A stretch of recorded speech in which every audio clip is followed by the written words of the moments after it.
हाय, मैं जानकी वोरा यूके उत्तराखंड से। Good morning, पैरिफोना, प्रणाम, नमस्कार, आशीर्वाद भवा, प्रणाम। तो कल हमने क्या पढ़ा था? कहाँ तक पढ़ा था? कार्यकलाप क्या है, और यहाँ तक पढ़ा था।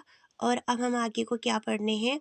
भागवत गीता के इन 5 मूलभूत विषयों से अपनी स्थापना की गई है कि भगवानु अथवा कृष्ण अथवा ब्रह्म या परमात्मा अथवा परम नित्या, आप जो चाहे कह सकते हैं।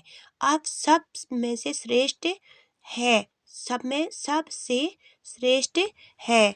और आज हम क्या पढ़ रहे हैं? यहाँ से लेके अब हम दूसरा पेज पढ़ने जा रहे हैं। आज हमें ये पता चलेगा कि भौतिक प्रकृति क्या है। भौतिक प्रकृति क्या है? गीता में इसकी व्याख्या पराशक्ति के रूप में हुई है। जीव को पराशक्ति कहा गया है।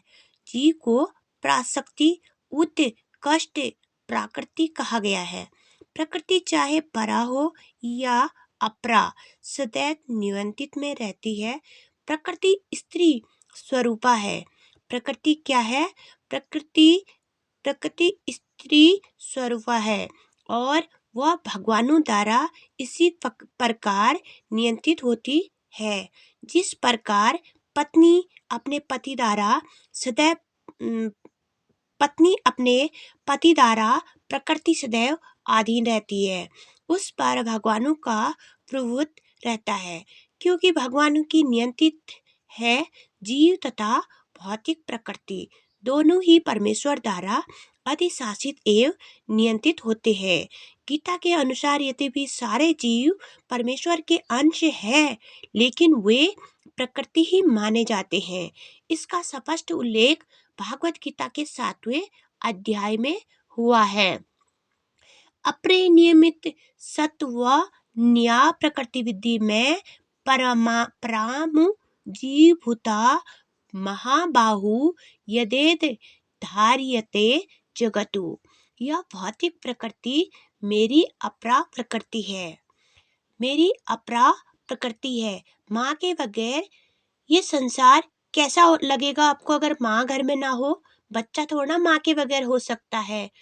किसी का बेटा पैदा होएगा तो माँ से ही तो होएगा, स्त्री से तो प्रकट होएगा। तो माँ मेरी प्रकृति अपरा प्रकृति है, लेकिन इसे भी पूरी प्रकृति है। जीव भूताम अर्थातु जीव है। तो भगवान ने क्या कहा है? सारे अपरा प्रकृति है, सारे भौतिक प्रकृति मेरी अपरा प्रकृति है, लेकिन इसमें भी पूरे दूसरी प्रकृति है, जीव भूतामु अर्थातु जीव है। भौतिक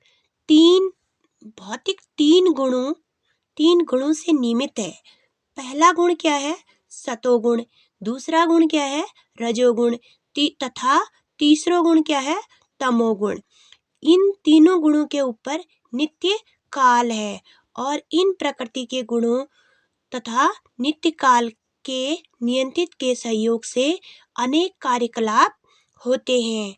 जिसे अब आप पूछोगे कार्यकलाप कैसे होते हैं?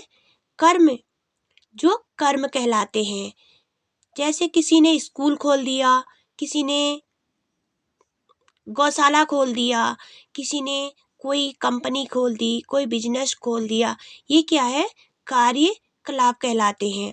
ये कार्यकलाप अनादिकाल से चले आ रहे हैं और आगे भी चलते रहेंगे। और हम अभी अपने कार्यकलाप कर्मों के फलस्वरूप सुख या दुख भोग रहे हैं। उदाहरणार्थ, मान लें कि मैं एक व्यापारी हूँ या आप एक व्यापारी हो, और मैंने बुद्धि के बल पर कठोर श्रम किया है और बहुत संपत्ति संचित कर ली है।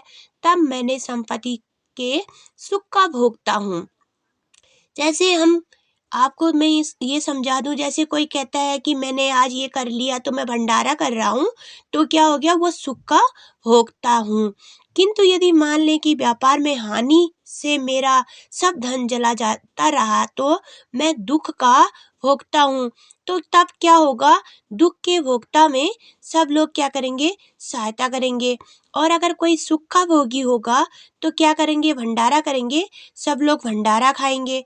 इसी प्रकार जीवन के प्रत्येक क्षेत्र में हम अपने कर्म के फलस्वरूप का सुख भोगते हैं या उसका कष्ट उठाते हैं, यह कर्म कहलाता है। ईश्वर, जीव, प्रकृति, काल तथा कर्म, इन सब की व्याख्या भागवत गीता में हुई है। इन पांचों में से ईश्वर, जीव, प्रकृति तथा काल साक्षात है। प्रकृति की अभिव्यक्ति अस्थायी हो सकती है परंतु यह मिथ्या नहीं है। आप सोचोगे कि यह मिथ्या है, लेकिन ये मिथ्या नहीं है। कोई कोई दार्शनिक कहते हैं कि प्रकृति की अभिव्यक्ति मिथ्या है, लेकिन भागवत गीता या वैष्णव के दर्शन के अनुसार ऐसा नहीं है।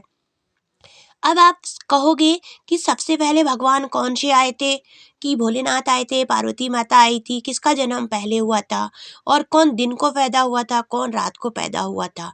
जैसे अभी मैंने थोड़ी देर आपको पहले इसमें बताया ना कि क्या हुआ था, मिथ्या नहीं है, अभिव्यक्ति मिथ्या नहीं है, लेकिन भागवत गीता या वैष्णव के दर्शन के अनुसार ऐसा नहीं है। जगत की अभिव्यक्ति को मिथ्या नहीं माना जाता, इसे वास्तविक किंतु अस्थायी माना जाता है। यह वह बादल है, सृष्ट है, जो आकाश में घूमता रहता है। यह वर्षा ऋतु में आगमन के समान है, जो अन्न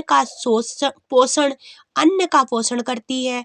ज्यों ही वर्षा ऋतु समाप्त होती है, वह बादल चले जाते हैं, त्यों ही वर्षा द्वारा प्रोसित सारी फसल सूख जाती है।